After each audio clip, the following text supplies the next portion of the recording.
have you ever wondered when was the first Olympic played or where was the first Olympic held?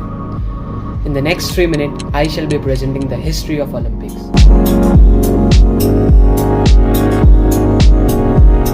So let me take you back in the history 2800 years from now, when the very first Olympic was organized in Olympia, a city in Greece. So here we are in the year 776 BC.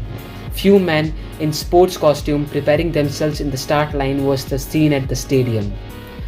In the first 13 Olympics, the ancient Greek Olympic featured just one event, which was 200 meter sprint. Now let's move few years ahead. Sports like boxing, chariot race and foot race were some addition made to the Olympics. A very interesting sport called pentathlon, which was a combination of 5 sports, basically jumping, running, wrestling, javelin throw and disc throw, was also a part of the event. And the glory of the event was pancration.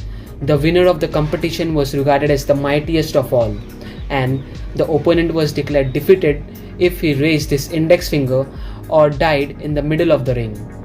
But the sad truth is that wonderful things does not last long, unless in the year 393 AD, Christian Roman Emperor Theodosius II banned Olympics forever. Hard work and dedication of hundreds of athletes who trained themselves for days and nights were all wasted. But this is not the end of the story. It took 1500 years for Olympics to revive again. And the man behind the scene was Pierre de Coubertin, who is now regarded as the father of Olympic. In those days, only men took part in the competition.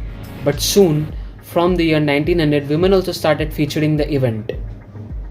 Later on, the Olympic was classified into summer, winter and Paralympics. Now, the specially abled people also got a chance to present themselves. With time, the excitement and the thrill of the Olympics kept on increasing. Athletes bagged medals for their countries and made the citizens proud. The legacy is maintained, and the upcoming Tokyo Olympic, which starts on 23rd of July, is awaited. Do share this video with your friends and follow us.